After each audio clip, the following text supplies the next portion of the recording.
Hi there, Blind Prime here, and welcome to More Than Meets the Eye.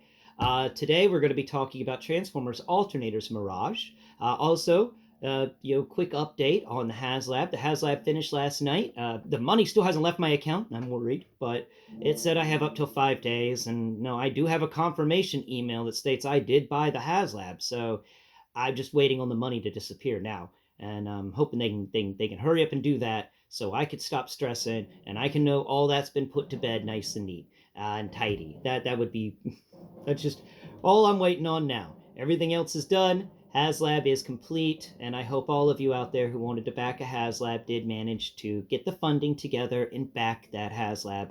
I really hope all of you, had a lot of fun doing it too. It wasn't as fun as some of the past HasLabs have been. There have been some really good HasLabs in the past where everybody on the internet seems to just be talking about it and stuff like that, but we didn't really get much of that this time. It was just kind of a, oh, yeah, we want that Transformer. And a few people went, but the problems. And another few people went, yeah, we should talk about those. And then Evan came out and said he fixed a lot of the problems, and I think that was awesome. I appreciate Evan. Evan, if you're watching this video, 2 thumbs up. And Aaron, if you're watching this video, I love your alternators, man. I absolutely love your alternators. So today's video will be about Mirage, because Mirage is the Ford GT. And funny story about Mirage, I'm going to take you back in time. The year is 2005. I am at the University of South Alabama, and I am playing around on the computers in the computer lab because, just so you know, we used to have to go to computer labs because not everybody had their own computer. I was one of those unfortunates who didn't have my own computer, so I had to go to the computer lab if I wanted to get things done. And I was always at the computer lab getting things done for classes and looking on the internet. I remember that was the computer lab I learned what YouTube was a few months after it released. And we were we would watch, what would we watch on YouTube? Oh, Beavis and Butthead. That was what somebody had uploaded all the episodes of Beavis and Butthead to YouTube, and we were just watching them like mad. That was great. And of course, I was a member of TFW 2005, and I was looking up their stuff online, and a picture of the Ford GT came out, and everyone was wondering, is that going to be Mirage? And they had done the picture like some sort of car show, so it had a black background, and it had all these lights on it, and it just looked sleek. It looked smooth. Oh, I wanted it. I remember drooling over that picture, going, man, are they really going to make this vehicle? Are they going to do it? And they did, but by the time they got it to market, I was already moved to Florida and had already gotten wrapped up in a new college, and was well and truly into Magic the Gathering by then. And Transformers missed its chance. I was collecting Transformers, but then during my move to Florida, during that long drive, one of the people that we had helping us move pulled out a box of Magic cards and started passing decks around and said, "I'm going to teach you how to play. If you don't know how to play, we're going to make this trip go by real fast." And that started a nearly 20-year love of Magic the Gathering. I stopped buying it in 2017, so no, it was about 12 years. I played Magic the Gathering for 12 years, good decade and extra, and absolutely loved every minute of it. Magic the Gathering, still to this day, one of my favorite games, and I advise check it out. So check it out sometime. Anyway, I'm reminiscing and blathering on about things that aren't Mirage from Alternators, but I distinctly remember looking at this guy, and of course that was the time the images of the original Transformers movie were coming out too. People were finding, somebody said they looked out their apartment window and saw a tow truck driving by with what looked like, half a bumblebee dragging behind it, and they took some pictures and uploaded it to TFW 2005, and we all congratulated them for that. So that was a different time because not everybody had a camera, so that was really nice. But this guy was marketed to be a really cool transformer and one of the best in the alternators lines. And so let's get into it without further ado. All right, so first off, we'll talk about it's like weight. It's got a heft to it. You know, he's a hefty guy. He's not lightweight. He's also big in the sense of like he's solid. Even though he's got two windows here and he's the same size basically as the other alternators, he still feels big just because of how he's designed. This is a big feeling car. This is a sleek feeling car. Like when you run your hands across this car, it feels like this thing can go 200 miles an hour. It does. It's just it's so solid, it's so sturdy, and it's so sleek. Yeah, 3 S's in a row to describe.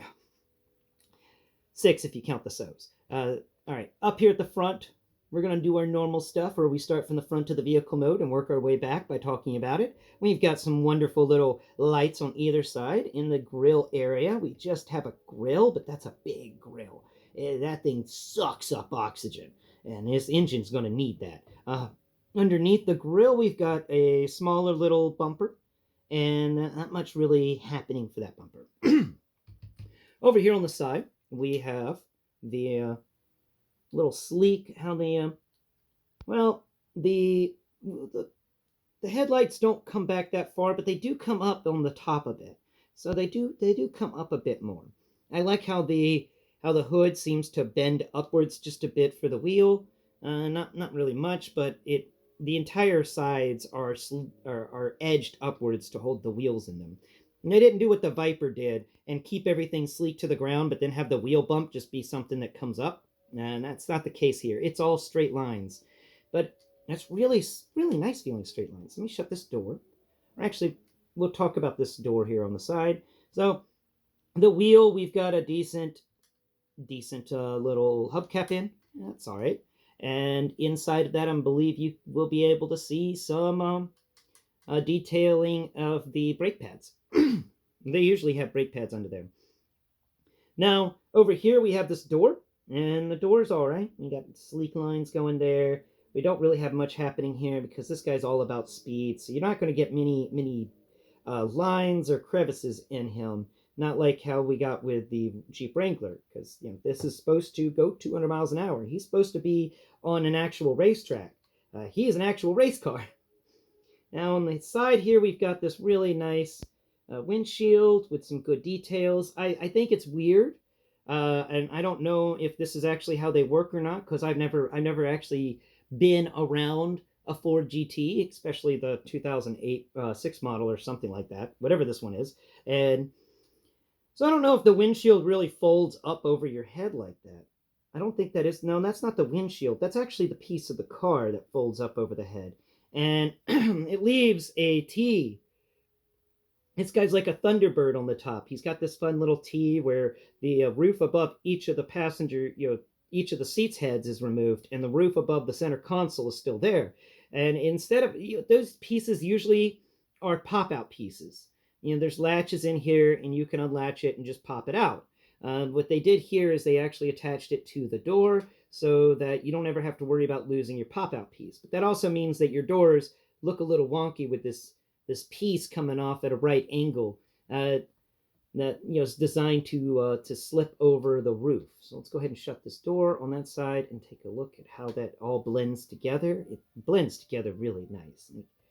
Archer's team did a good job. I think it's Aaron Archer. Aaron's team definitely did a good job. We've got a steering wheel in there. Actually, as steering wheels go, this one's kind of on the smaller side, at least how it feels with the rest of the car. They could have gotten us a little bit bigger of a steering wheel there, I think, but it's all right. Now, the seat, decent seat. We've got some decent textures in there. Little roughness on the back end around where the lumbar support would be. Little crinkling of leather texture going on the back of the seat around where the headrest should be. Decent little seats. I like how they flare up on either side to kind of protect the head on the sides. That's cool. And because it's a racing vehicle, you got to make sure you keep the driver safe and co-driver if it's one of those races that takes a co-driver. There's a The co-driver seat, the navigator seat, also has the same textures as the pilot seat or the driver's seat. And then we on the dashboard, we've got little textures of there's an air conditioning vent texture. I think, where did that go? There it is. A little bitty, tiny hole for air conditioning vent. I think that's cool. And little dashboard lights. All the instruments are in there behind glass. That's cool. The interior of this thing is really well done, and that goes kind of without saying because every exterior of these have been really well done. Now, one more thing: the engine for him is actually plugged in the back area, and the gun is plugged in between the seats. Now, we can try to get this open on the back, but I don't think this opens really well. I haven't really found any way to open it. Oh, there we go. Never mind. There it goes. So we got this piece here that we can kind of fold back and reveal a back of the engine kind of place, and not much actually, no, there's some good sculpted detail into this back rear engine compartment. We've got these air intakes. We've got the engine block in the center that's all folded up and sideways, and we've got some textures down there. And I like how the entire rear of this vehicle kind of folds up. It's really neat, and I kind of wish that the rest of the alternators had a hood that was this easy to move up so you could find out what's underneath it. You know, Shockwave's hood being the worst in the entire line, in my opinion, because of the fact it's constantly trying to break itself. So let's go ahead and fold the engine compartment back down and lock it in place, because this is one of those racing vehicles. So even though the front has got stuff in it, the front stuff isn't really the engine. This is parts of the engine, because as a racing vehicle, the engine starts here and it stretches all the way back to the rear. It's designed for speed, and mainly this front area is just designed to get the air from the front of the vehicle into the engine that takes up the entire back of the vehicle. That engine needs oxygen, and this front has got plenty to give it. It just needs to distribute it, and that's, I believe, what all that stuff in the front hood is for. Now, the top of this rear engine compartment is one of the more unique things because it's got vents, and I love me some vents. It's got one vent just coming down there, and it's got another vent. Yeah, two vents right next to each other coming down the center. We've got more air intakes. It is a really sleek feeling. It feels cool. When you run your hand across it, you feel the speed it has. And then the wheels actually back here do, like a Viper, bump up. On the rear wheels, bump up just a bit because the rear wheels are big compared to the front wheels. They are a bit bigger than the front wheels, or at least that's the impression that this vehicle is trying to give off, that the rear wheels are bigger. And it feels like that. It feels like these rear wheels can actually have a lot of power. And they did manage to make the rear of the vehicle feel a bit heavier than the front, just to give you that added thing. Like they knocked it out of the park with this car mode. Even the weight distribution feels correct for this car. If I was the Hulk and could pick up one of these cars, I'd probably agree that the weight distribution's about the same. Of course, the fluid's being ignored because, they'll wiggle around and change the weight distribution. So, fluidless. Up here at the rear, we've got a license plate, though I doubt this thing is street legal. And we've got some little nice lights on the sides, really, really well done tail lights. And down here, we've got a really decent little bumper. And then at the very bottom, we've got some tailpipes that are kind of, the impressions of them. I think that we could have gotten some better tailpipes, in my opinion. I do think that is a missed opportunity. It could have been just a little better with the tailpipes, but I'll take it. I will take it. We get the hint of tailpipes. And it's not supposed to be chrome and circular and stuff like that, because this is a professional racer. He's not about that chrome stuff. He's not about making his car really flashy. He's about making his car really fast. And these flared down exhaust pipes on the rear definitely do that. So, my thoughts and feelings on this are Wow, this is one of my favorite vehicles in my collection, and I just recently got it from the transformerstore.com. They really helped me out with it. I went to them before they left because they used to be stationed here in Gainesville, and they moved to Wisconsin recently. And before they moved, I headed up to them and traded in a Unicron and some other Transformers because I wanted to see, I wanted to start a relationship with that company and start buying and trading from them. And I wanted to do it in person the first time. And I walked over, shook their hand, and we made a deal. And this was the alternator that I always wanted next to the Optimus Prime truck. This guy was it. It was the alternator I really, really desperately wanted, and I was really happy to finally get my hands on Mirage. When he said he had Mirage, that was cool. That was a really fun instance.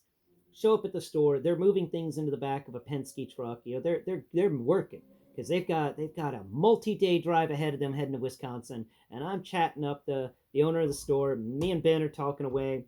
I believe it was Ben, and I'm trying to come up with things to get, and he keeps telling me that's in Wisconsin, that's in Wisconsin, and I'm like, okay, all right, alternators, Beneltech. Please tell me that's not in Wisconsin. And he goes, that's in that box over there, and he points to a box behind him, like he kind of gave that impression of looking up to the sky for a second and thinking, and then he turns around, points to the box behind him. I'm assuming, I do a lot of assumptions when I do descriptions of what people do. They could have done completely different things. But in my head, he goes, it's in that one over there.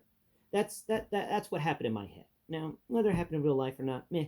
But I enjoy the cinematics in my head.